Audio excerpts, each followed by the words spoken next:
Le complot contre le président Gbagbo, vraiment, s'est étalé dès les premiers moments. Il a pris de pouvoir. Et c'est ce qui est frappant. Le 4 et 5 décembre l'an 2000, les élections ont eu lieu en octobre. Le RDR fait un rassemblement au stade Félix Houphouët-Boigny. À la suite de ces rassemblements, le mot d'ordre est donné d'aller prendre la télévision ivoirienne parce que le pouvoir est dans la rue. Si vous vous souvenez, à l'année 2000, il y avait sur le boulevard la grille des cocotiers plantée à partir de Saint-Jean jusqu'à la télévision. Ce jour-là, les Tozo, armés de machettes, de fusils, pour montrer leur force, ont tout découpé. C'était d'apprendre d'assaut la télévision ivoirienne. Ça a été un échec. Le 7 et le 8 janvier 2001, ça a été l'attaque au plateau. Ils ont pris la radio.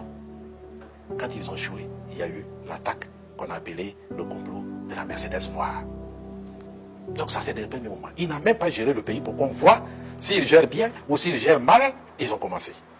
Lorsque ces actions armées ont échoué, ils vont passer à une autre phase. Ça a été d'abord le charnier de Yopougon. Un charnier où on s'en va trouver à Yopougon des gens dont l'autopsie montre qu'ils ont été noyés. Mais on dit que les militaires des Gbagbo les ont tués. Ça va être aussi des actions sournoises mais efficaces. Comme disent les Français, qui veut noyer son chien l'accuse d'élevage. Et c'est ce qu'ils vont faire. Ils vont le frapper sur le terrain très important du cacao café. Ils vont répandre dans le monde entier que le cacao de Côte d'Ivoire est produit par des enfants esclaves. Ensuite, ils vont dire que le cacao de Côte d'Ivoire est contaminé par des champignons qui donnent le cancer. C'était des actions de déstabilisation. Bien. Malgré tout, le gouvernement Afingessa, sur ordre du président Gbagbo, va élaborer un élément très important, et ça, tous les Africains qui veulent être libres, avoir en main leur propre développement, je pense qu'ils doivent étudier ce qui s'est passé en Côte d'Ivoire.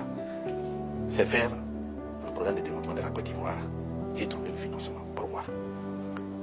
Parce que dès que le président Gbagbo a pris le pouvoir, le FMI, la Banque mondiale, la France ont tous déclaré que tant que le président Gbagbo ne paye pas les dettes cumulées de Ouattara, de Bédié et du président Houphouët-Boigny, il n'y aura pas de dette du tout pour la Côte d'Ivoire. Il faut payer d'abord la dette. Tous les retards cumulés, il faut les payer. Et ensuite, régulièrement, il faut payer. Donc, il n'y aura pas de soutien financier extérieur. Or, il faut appliquer notre programme.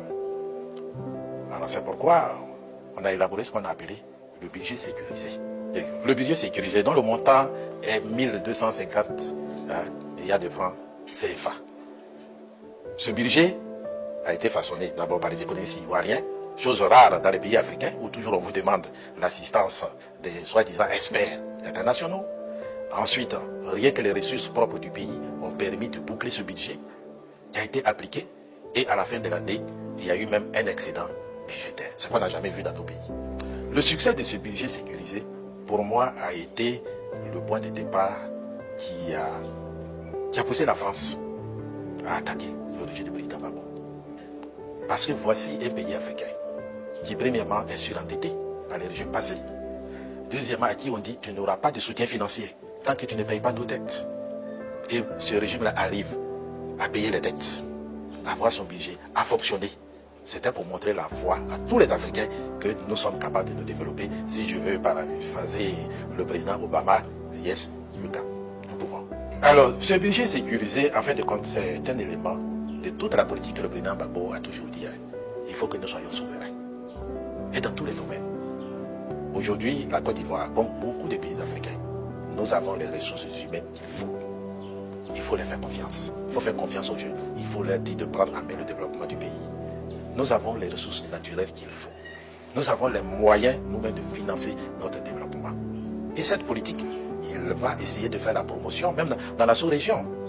Il a proposé à un pays comme le Ghana, producteur de cacao, comme la Côte d'Ivoire, de s'entendre avec la Côte d'Ivoire pour qu'ensemble on mette en place un marché du cacao. Parce que c'est aberrant, c'est nous qui produisons le cacao. Et c'est à Londres qu'on détermine le prix du cacao. Abou Ben Riou n'est pas bête.